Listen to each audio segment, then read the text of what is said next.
Imagine being surrounded by your closest friends and family, celebrating life, love, and togetherness on a warm summer afternoon. The sound of laughter fills the air, children splash in the pool, and music drifts across the backyard.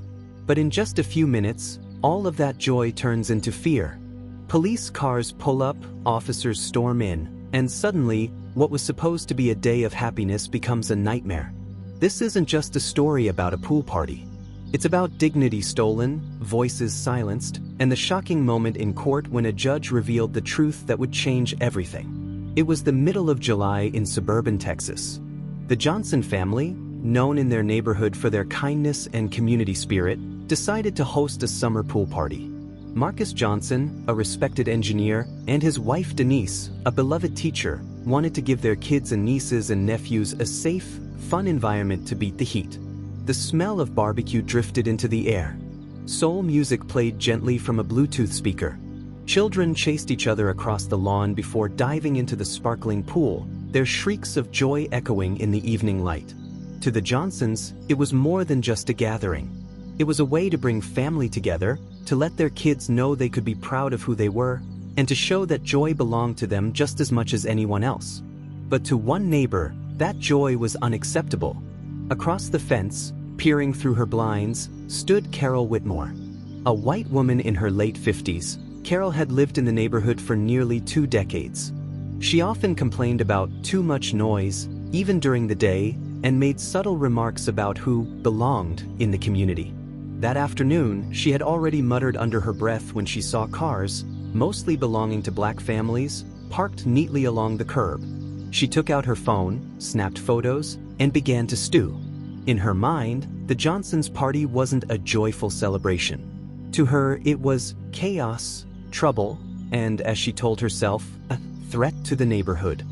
And so, as the children laughed and splashed in the pool, Carol dialed 911. On the recorded line, Carol's voice shook with exaggerated urgency. "There's a disturbance on my street," she said. "A large group of people, loud music, it looks like they're fighting. I don't feel safe. Please send officers right away." But there was no fighting, no threats, just kids playing and a family enjoying their backyard. Within minutes, the sound of sirens cut through the music. Police cars screeched to a halt in front of the Johnsons' home. Officers jumped out, hands near their holsters, barking orders. "Everyone step away from the pool. Hands where we can see them." Confusion spread instantly. Children froze mid-splash. Marcus raised his hands, stunned, as Denise rushed to gather the younger kids. "What's going on, officer?" Marcus asked, his voice steady but tight with fear. "We got a call about a disturbance. Reports of possible fighting, maybe weapons." Marcus's heart sank. Weapons? Fighting? None of that was true. But already, the tone had been set. The family's words meant little in the face of a false report. The Johnsons' teenage son, Jamal, just 16 years old, was handcuffed in front of his friends. His crime? Asking why the police were there. "You getting smart with me, boy?" one officer snapped. Neighbors began to peek out from their homes. Some filmed with their phones. Others whispered but said nothing. For the Johnsons, the humiliation was unbearable.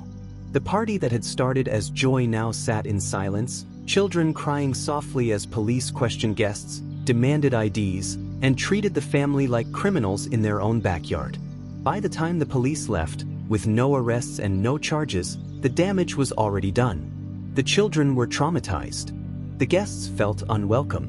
And the Johnsons were left with the bitter sting of being criminalized for existing while black. But Marcus wasn't going to let it go. He and Denise filed a formal complaint. They demanded the release of the 911 call. And when that call became public, the truth was undeniable. The neighbor had lied. Weeks later, the case landed in court. Carol Whitmore faced charges of filing a false police report, and the Johnsons brought a civil suit against her for harassment and emotional distress. The courtroom was tense. On one side, the Johnsons, supported by members of the community who refused to stay silent.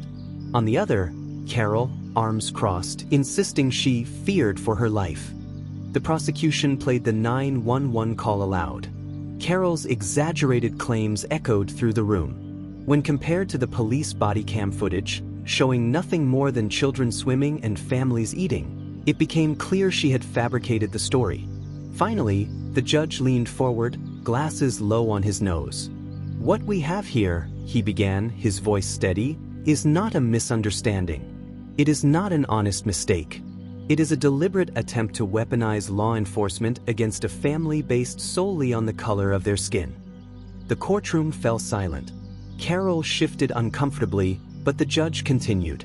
"For generations, calls like these have endangered lives, turned joy into fear, and reminded people of color that their very existence is seen as a threat. This court will not allow such abuse to stand." Then came the decision. Carol was fined heavily, ordered to pay damages to the Johnson family, and mandated to perform community service specifically in programs that educated residents on racial bias. The ruling sent shockwaves through the community. For the first time, many residents realized the weight of what had happened, not just a false report, but a weaponization of prejudice. The Johnsons, while still hurt, found strength in the support they received. Local organizations rallied around them, turning their story into a broader call for accountability. And Jamal, once humiliated in front of his peers, now stood tall. His classmates admired his resilience. He became a voice for youth in the community, speaking about dignity, justice, and the power of standing up even when the world tries to silence you.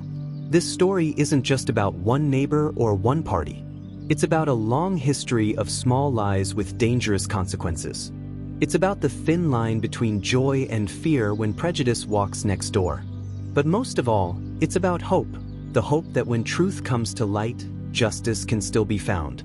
Because sometimes, the words of a judge can do more than punish. They can begin to heal.